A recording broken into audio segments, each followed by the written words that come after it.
মুসলমান আজকে আমি আপনার কিনা চ্যালেঞ্জের কথা বলছি। এখানে একটা কথা যেহেতু রেকর্ডও হচ্ছে দিয়ে, যদি কারো কোনো মায়ের লাল থাকে বুক ফুলিয়ে আপনি আমাকে প্রশ্ন করতে পারেন এই বিষয়ে। আজকে আমি আপনার কিনা এই যে গায়ের কি বলছে গায়ের মজহাবের আমি বিয়ে পড়াই না, এটা আমার কিন্তু শর্ত ছিল।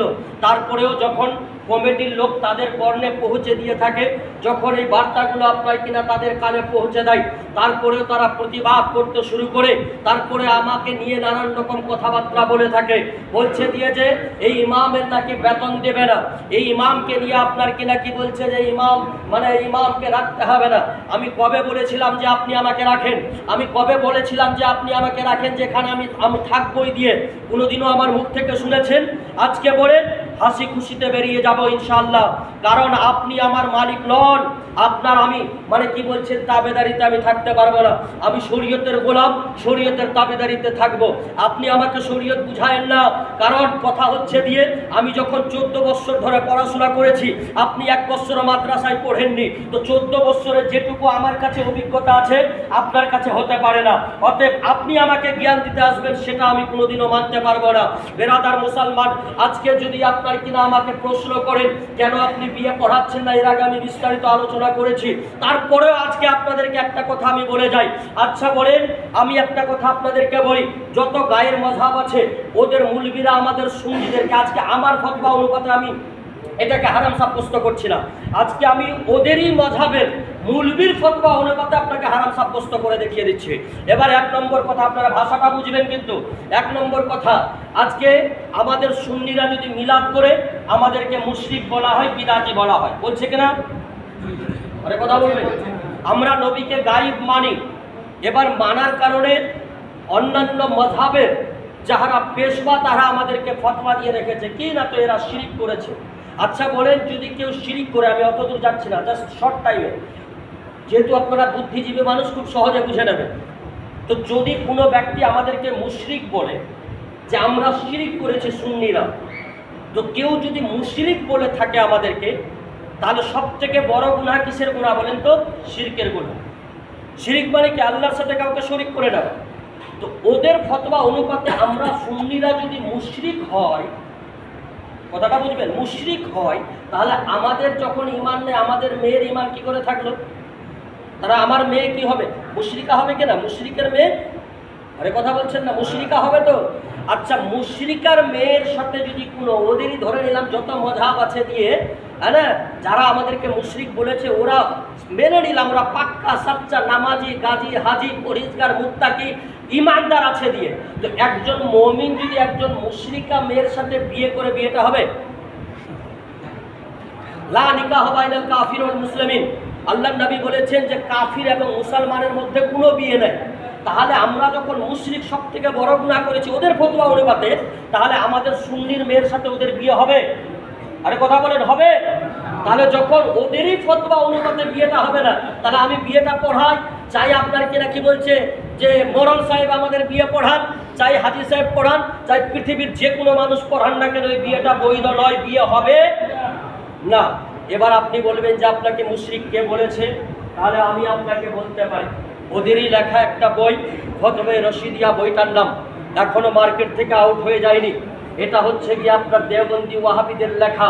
এই বইটাই আপনার কিনা ফিতনা ছড়িয়েছে। এরকম অসংখ্য বই আছে যাহারা আপনার কিনা এইভাবে ফতোয়াবাজি করেছে।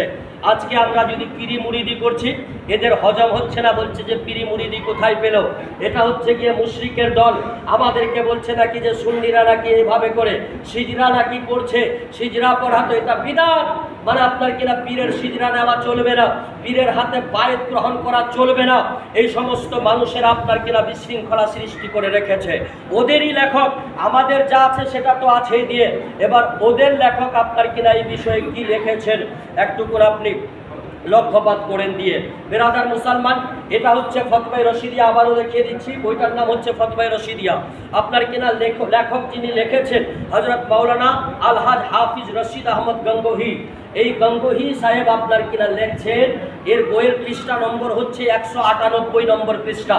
কি লিখছেন দিয়ে, যে বইটাতে লিখছেন আপনার কিনা বাজ সুফি, আপনার কিনা बाज सूफी कबूर अलिया पर चश्मे बंद करके बैठते हैं और सुना अलम नशरह पढ़ते हैं और कहते हैं कि हमारा सीना खोल होता है और हमको बुजुर्गों से फैज होता है, इस बात की कुछ असल भी है या नहीं। तार माने ওনাকে একজন কেউ প্রশ্ন করলো যে কিছু মানুষ আউলিয়া কেরামের মাজারে গিয়ে মানে ওলিদের মাজারে গিয়ে বসে থাকে, চক্ষু দুটো বন্ধ করে নিয়ে আলাম নাশরাহ লাকা সদরাক এই সূরাটা পাঠ করে থাকেন। এটা কেন হয় না? তো এই উদ্দেশ্যে বসে থাকছেন যাতে করে ওর সিনার মানে গায়েবী যে একটা আঁখ বলছে না চোখ আছে দিয়ে মানে সেটা যেন আল্লাহ পাক খুলে দেন। এই উদ্দেশ্যে একজন ওলির দরবারে বসে এই সূরাটা পাঠ করছেন, এটা পাঠ করা জায়েজ নাকি হারাম? এবার উত্তরটা কি দিচ্ছেন শুনুন। উনি জবাব লিখেছেন, দিয়ে আপনার জবাব আল জবাব उसकी भी असल है, इसमें कोई हर्ज नहीं, अगर बानियत खैर है तो फकत अल्लाह ताला आलम बिसवाब। অর্থাৎ উনি বলছেন যদি আপনার কিনা এইভাবে করে থাকে কোনো ওলির দরবারে বসে চক্ষু দুটো বন্ধ করে সূরা আলাম নাশরাহ লাকা সদরাক পড়ে যদি এইভাবে সিনা খোলার উদ্দেশ্য নিয়ে কেউ আপনার বাতিনি চোখকে খোলার জন্য এই কাজটা করে থাকে তাহলে এটারও আসল আছে, অর্থাৎ এটাও বাস্তব, এতে কোনো রকমের কাবাহাত নাই, খারাপই নাই, এটা আপনার কিনা ভালো কাজ করতে পারে। দিয়ে কে বলছে? ওদের মুলবি বলছে। তার মানে বোঝা গেল। এবার বলেন পীরের মাজারে সুন্নিরা গেলে ওদের হজম হয় না, ফতোয়া দেয় এরা বিদাতি শিরিক মুশরিক মানে মুশরিক। আচ্ছা বলেন যদি ওদের মুলবি বলে এখন যে না ওখানে গিয়ে সূরা পাঠ করে এইভাবে চক্ষু দুটো বন্ধ করে আপনি অনায়াসে পাঠ করতে পারেন, এটা ভালো কাজ। আচ্ছা বলেন তো মাজারে না গিয়ে এটা পাঠ করতে পারবেন? গল্পটা তো মাজারেই হচ্ছে না। তাহলে এবার যদি ওখানে গেলে মানে শিরিক হয়, ওদের ফতোয়া অনুপাতে মুশরিক হয়, তাহলে এখানে বলা উচিত ছিল যে এটা বৈধ নয়, কারণ পীরের মাজারে যাওয়াটাই শিরিক, বলা উচিত ছিল কিনা? কিন্তু না, এখানে বলছে যে যেতে পারে, এতে কোনো সমস্যা নাই। তার মানে পীরের মাজারে পড়া তো দূরের কথা, আরে গেলে এটাও ফায়দা আছে। যখন আমরা যাই সেখানে তো ফাতিহার উদ্দেশ্যে যাই, আমরা তিনার ওসিলা নিয়ে দোয়া করি, এই উদ্দেশ্যে যাই, বাকি অন্য কোনো উদ্দেশ্য নেই। ও আমার খোদাও না, ও খোদারই বান্দা, কিন্তু আল্লাহ ওনাকে ক্ষমতা দিয়েছেন।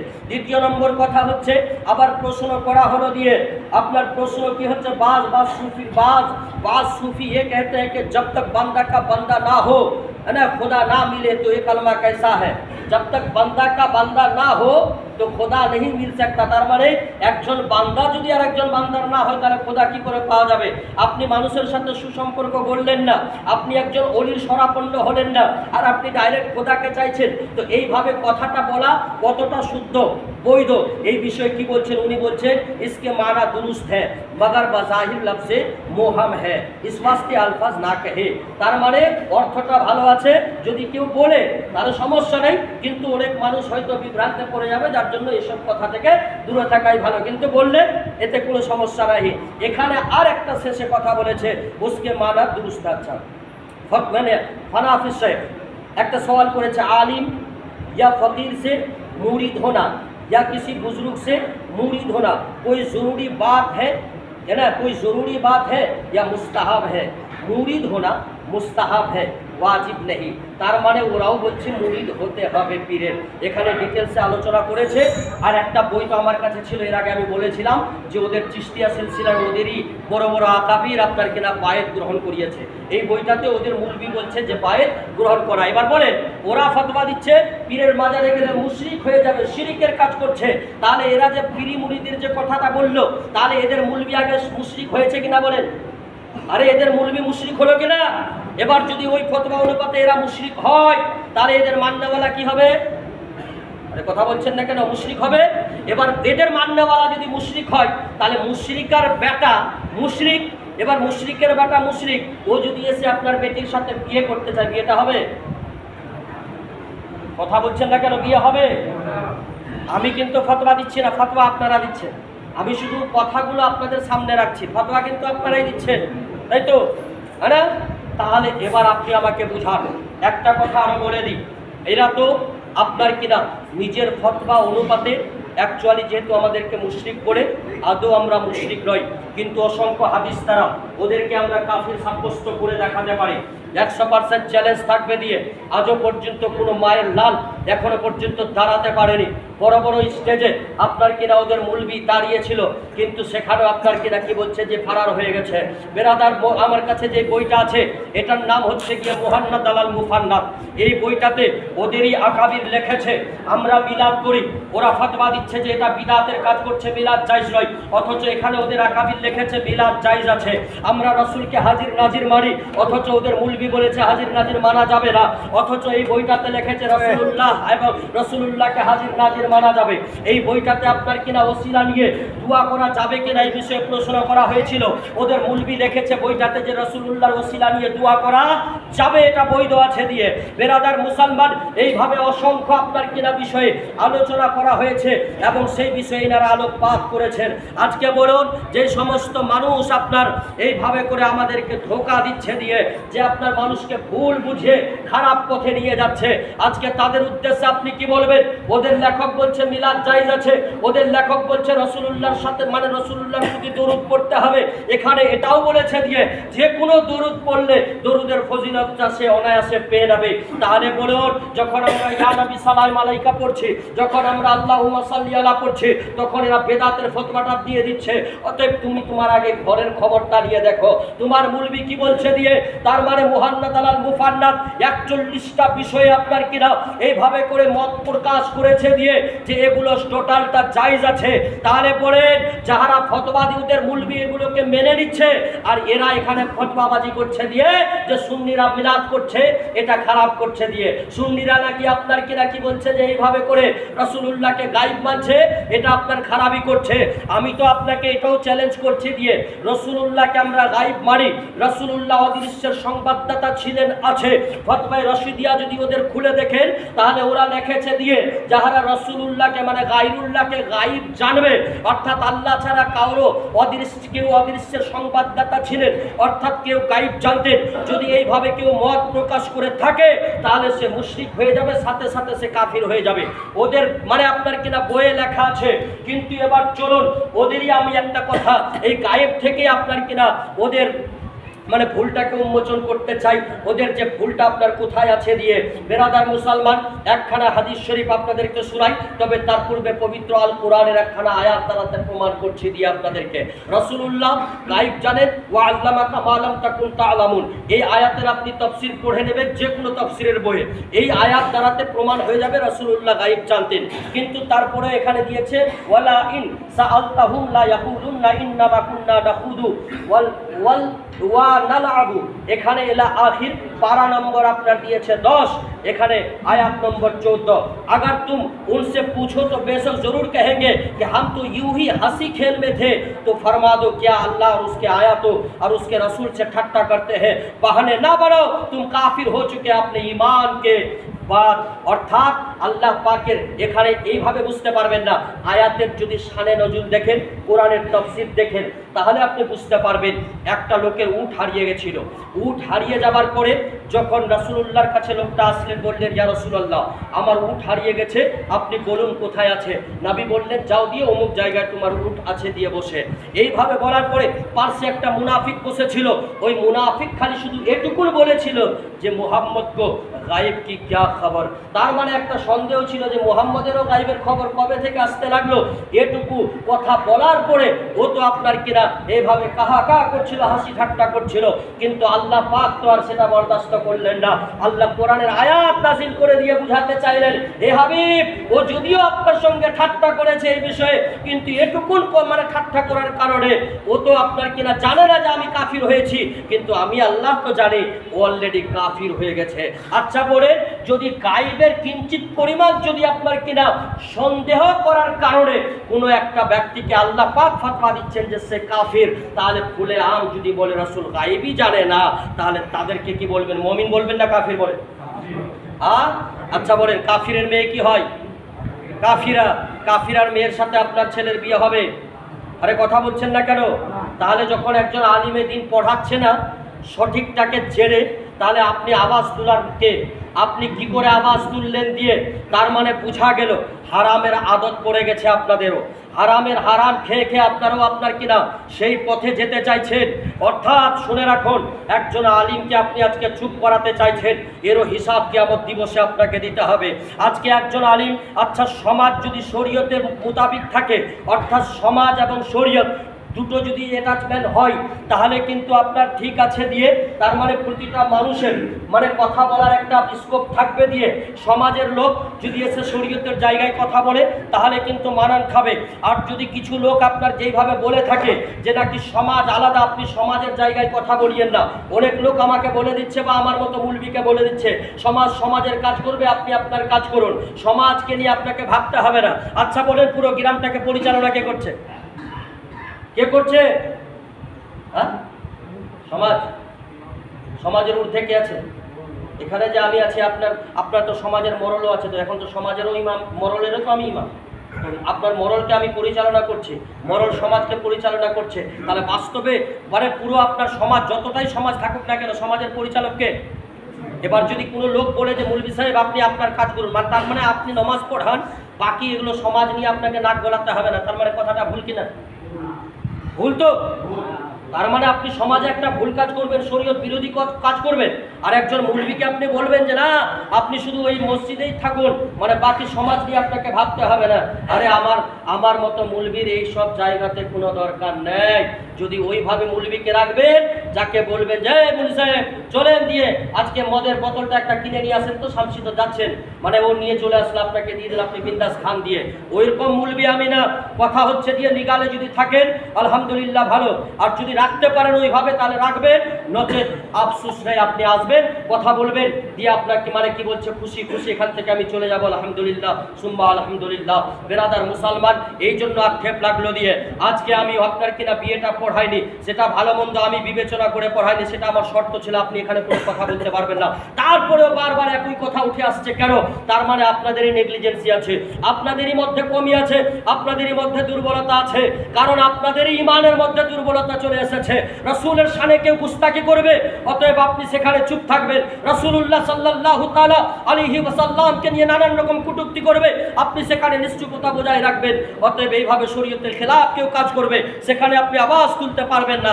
আর একজন মুলবি হকের পক্ষে থেকে যখন আপনার কিনা এইভাবে বাতিলদের পক্ষে আওয়াজ তুলছে, তখন তার সাথ না দিয়ে তারই খেলাফ আপনারা লড়তে শুরু করছেন।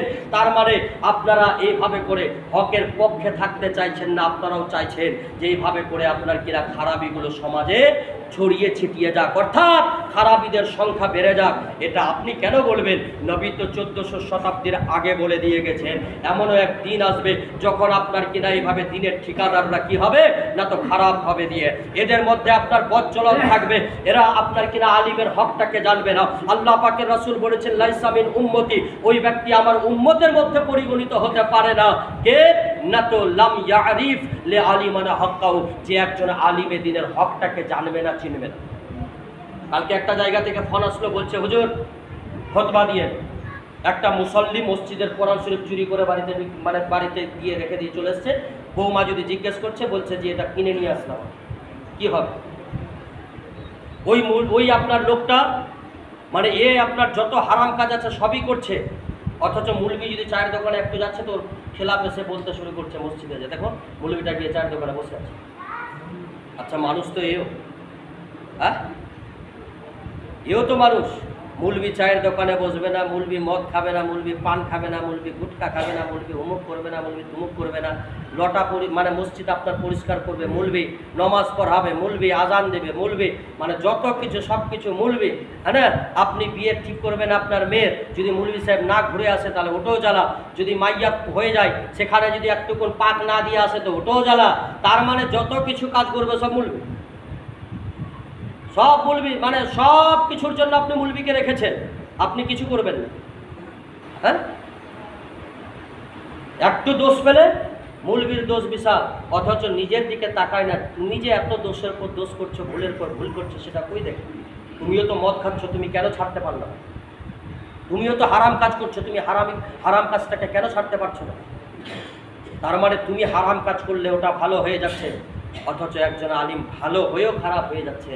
তার মানে বোঝা গেল যে আলিমের প্রতি আপনাদের সহানুভূতি কতটা, এইটুকু তো এখান থেকে বোঝা যাচ্ছে। নামে মাত্র শুধু আপনারা বলছেন যে ইমাম ইমাম, কিন্তু ইমামের অর্থ এটা নয়। ইমাম মানে পেশওয়া, লিডার, বেরাদার। আল্লাহ পাকের রাসূলের অসংখ্য হাদিসে এসেছে দিয়ে, যদি কেউ কিঞ্চিত পরিমাণ সময় নেই, নচেত আমি বলে দিতাম, কিঞ্চিত পরিমাণ যদি কেউ মানে মনের হিংসাত্বের কারণে, পার্সোনালি কোনো বিষয়ের কারণে যদি একজন আলিমকে তুচ্ছ নজরে দেখে, সামান্য তুচ্ছ নজরে দেখে, ফাহুয়া কাফার, তো সে কাফির হয়ে যাবে। একজন আলিমের সাথে বেয়াদবি করা মানে কাফির হয়ে যাবে ও, যদি সেখানে